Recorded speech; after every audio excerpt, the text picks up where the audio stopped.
Hi guys, thanks for watching. Scott from Adrenaline Adventures here. I got invited to Pittsburgh, New Hampshire to do some fly fishing. I've never gone. It was always on my bucket list of things to do. And quite frankly, I think a lot of people, when I talk to them about fly fishing, it's one of those things where no one really gets a chance to do it, but everyone seems to want to do it. And I can tell you that it was an amazing experience. So the fall colors were in just peak display. It was amazing. I got the drone up, got some great footage from that, and it was really, really impressive. I thought Ontario offered some amazing fall colors, but New Hampshire rivals it for sure.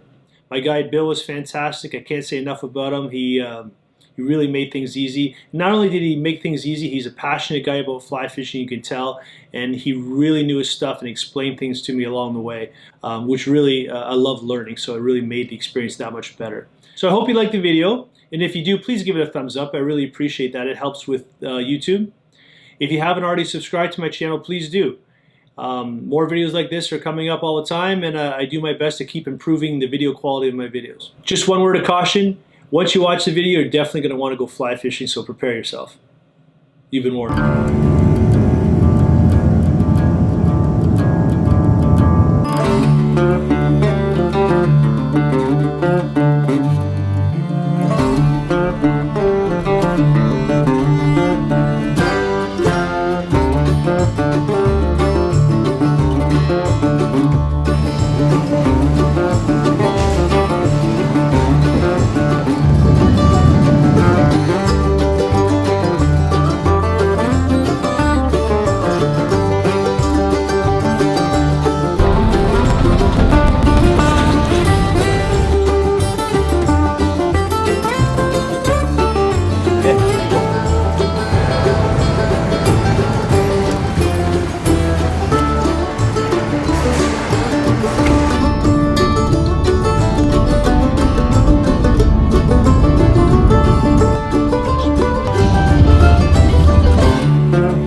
Morning guys, it's about 5:30 in the morning.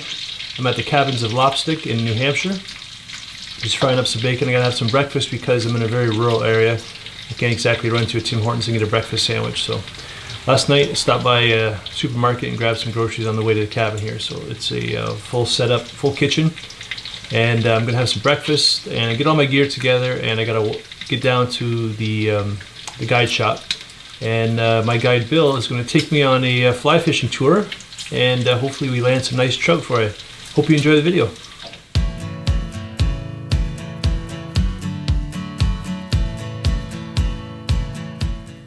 So before we got to fishing, I had to go into the Lopstick Pro Shop, and I needed a New Hampshire fishing license. I couldn't help but marvel at all the gear that they had in the small shop. Everything from flies to lines to rods to reels. After looking at all the gear and filling out all the paperwork, I couldn't wait to get out in the water and cast a line and catch that first trout.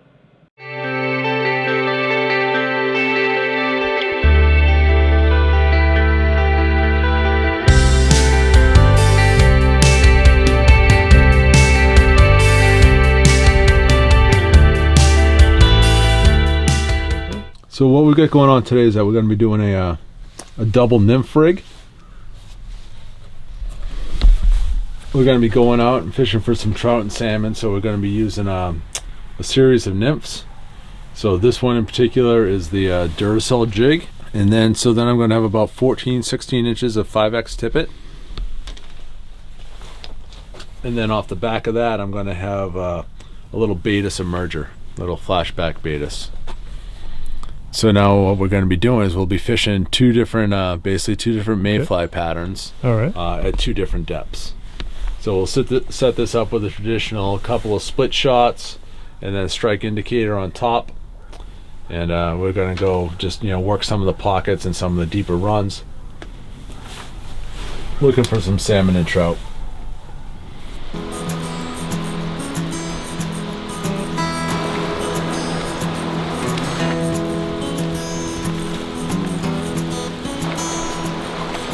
So the beauty of this area is there's so much water that even if you come down the river, you come across some other anglers. There's paths all along the riverbanks. We literally can just keep going down. And Bill tells us that really there's no reason to fish too close to anybody because there's just so much shoreline, so many streams to fish that, yeah, I believe him, because come across a couple people, we just keep walking and the river just seems to go forever.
There we are. As soon as you can.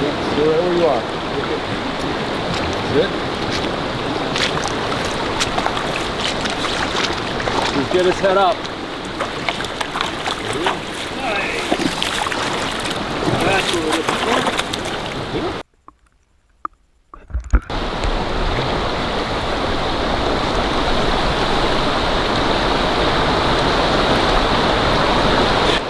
Bill knew what he was doing.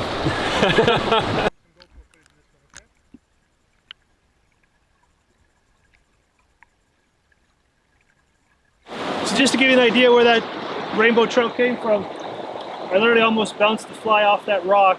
I was trying to get about 2 feet away from it. Bill was telling me just to tuck it in there. That's a honey hole, and we probably made, I don't know, it seemed like 20 casts down that same channel.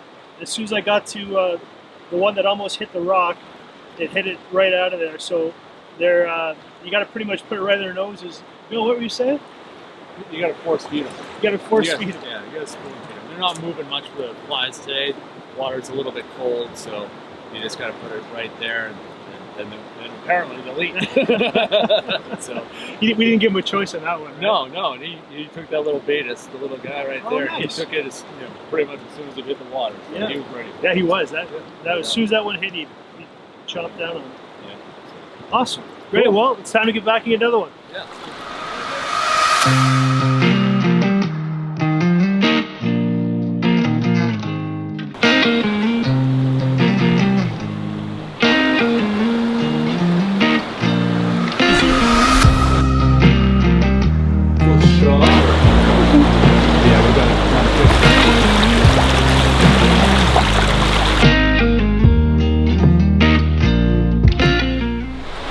So Bill was telling me he does about 120, I think if I remember correctly, 120 or 160 guided fishing trips a year for him. And he does that all summer long, spring into the fall. The trout fishing season ends October 15th here. We're here, Canadian Thanksgiving, October 8th today, Columbus Day, I believe, in the United States. So me and my wife have never been away for Thanksgiving, Canadian Thanksgiving. and our kids are having dinner at the relatives, and we're gonna come back tomorrow actually, but we'll do our Thanksgiving dinner then. Man, this camera's heavy.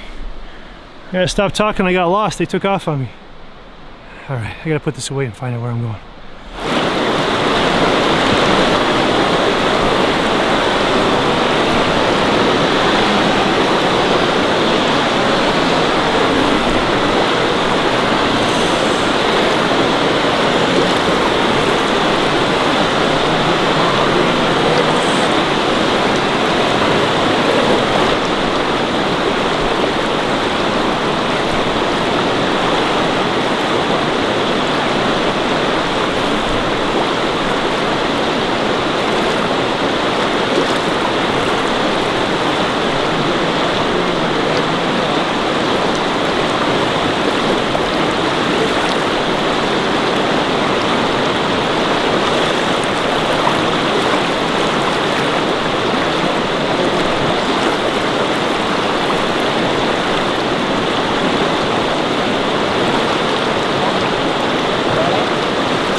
Beautiful. There you go.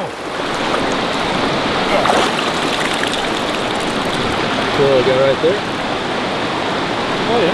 Yeah, so that's a mayfly. Oh, okay. So that's the imitation of the bugs that we're trying to use. Oh, no good. Yeah, so there's a mayfly, and these are case caddises. So there's actually a little caddis larva in there. So if you flip over almost any rock around here, you're probably going to find some bug life living underneath it.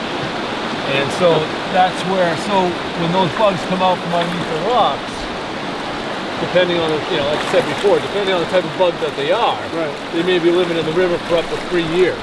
Wow. So when they come out from underneath the rocks, that's why they're, everything drifts so naturally, because they don't really do anything. They're just drifting along at the mercy of the currents. And then there's some super, super tiny ones right there. Oh yeah, you can see them moving, yeah. So these are all case caddises. Case caddises. Yeah. All this stuff here. Oh. So what it is that there'll be I don't know if it's going to be in there now. But there'll be little caddis larvae. Yeah, see the little green worm right there? Okay. Yeah, so it's still a nymph, Right. but because they're worm-like, Oh, okay. they're a larva. Yeah. Yeah. And so what they do is they basically build a net, and it collects the stones. And there's stone case caddis and stick case. That's the food source. Case caddis? Yeah, it's a stone case caddis. Stone case caddis. So that's what our flies are supposed to imitate. Very cool. Bill knows the stuff here. He just lift up a few rocks, like it's no big deal. Oh yeah, let me show you something. Yeah, there you go. Very neat. Tastes like fiddleheads. I'll take his word on that. If you want to catch a trout, you got to eat like a trout. All right, we keep moving on. Hit a spot, 5-10 casts in one area that looks good. We'll keep moving on.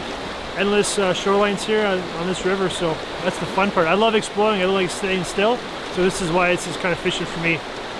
I love this, and having a guide. I've never had a guide before. Just Bill's been awesome, just taking me around. Here you go.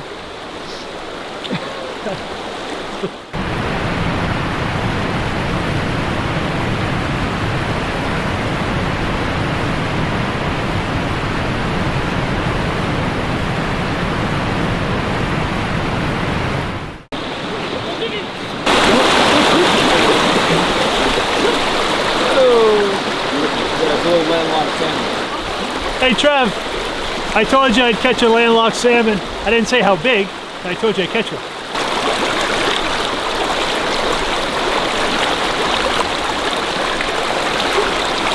Awesome. Cool.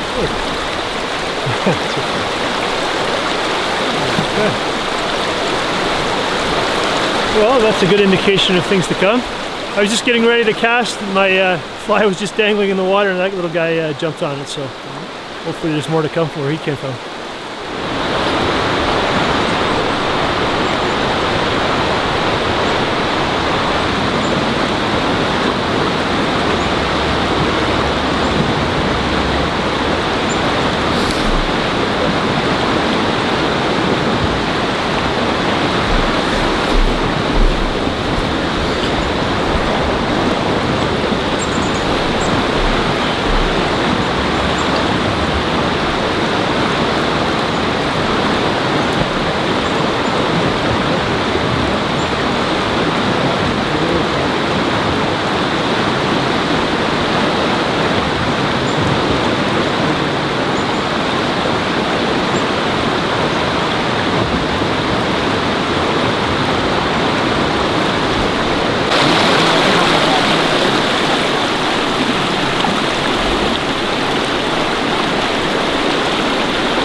See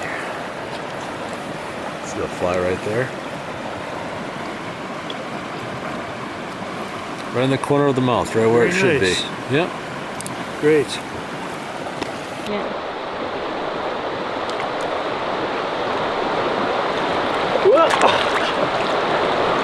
Let's try it again. I'm gonna let you go, buddy. Give me a minute. Oh no! There we go. I don't know if we got on video. Shoot! Oh well. So we'll get another one. Yeah, we'll get another one. Okay guys, we're just wrapping things up. Bill has spent the day with me and my wife. My wife's been a good camera woman for the day, so I really appreciate that. But Bill, I just wanted to say thanks, and I wanted a little bit of a rundown on the area that we just covered, and some of maybe the fish that we could catch today in the rivers. Yep. So where we fished today was we did the trophy stretch, which is it runs from First Connecticut Lake Dam down to Lake Francis. It's a little bit over 2 miles, 2.3 miles. It's all fly fishing only. Oh really? And, yeah, okay, I didn't know that. Yeah, it's all fly fishing only, and you know what we have in this stretch is we got brooks, browns, rainbows, and landlocked salmon. Okay, and we caught today. We caught all rainbows except the one little landlocked. Right? Yep, one little landlocked. Yep. So, and you know, you worked hard for them, but you know, it paid off. You know? Ironically enough, the biggest one of the day, and I know we always say this, but the first one was nice. The first one was really nice, and we were still a little discombobulated getting used to the whole routine sort of thing, right? Yeah. So yeah, I'm sorry I cut you off there earlier. Oh, that's all right. It's the proverbial one that got away. Yes. Yeah, they're always big when they get away, right? It was huge. It's huge. It was huge. By the time I get back home, it'll be 3 feet. That's right. What were we using today, and what was our approach? Oh yeah, so just the water's a little bit colder now, and that you know, nymphing. We're double nymph rigging, so we had the Duracell jig up top, and then we had the beta submerger off the back. Yeah. And the majority of the fish that we landed today all took the beta submerger. Yeah. And we had you know, it was a much more productive afternoon. We saw more fish this afternoon, and consequently, maybe because we covered more water, fished smaller pockets and fished a little bit more intimately. You know, hard telling. Or it's just that time of the day and fish turned over, barometric pressure. Yeah, I mean, that's just the way it is, right? Sometimes. Fishing is fishing. Right? But I think a lot of people don't realize you come here and get a guide and not have to be so intimidated about fly fishing if you've never done it before. You can come to a place like this, get Bill for a guide, and then the nymphing we were doing today, it wasn't these dramatic casts that I think people get intimidated by. Yeah, it's we were just dropping them in the pools. We were walking along the river and simply just dropping our nymphs and stuff, kind of upstream a little bit, just letting it come back through the current. So it really isn't hard as far as the cast. No, short and accurate. Yeah, you know, short and accurate. It's real simple. You know, and we're fortunate we have a decent fishery to work over. Right. We do this a lot. We do a lot of instructional around here, so it's an ideal place to come and learn. All right, guys, thanks for watching. We're going to wrap it up. Bill's been a great host. We've really enjoyed our time at Lopstick. So if you liked the video, please give it a thumbs up. If you haven't already done so, please subscribe for more videos like this. And we got another one in the books.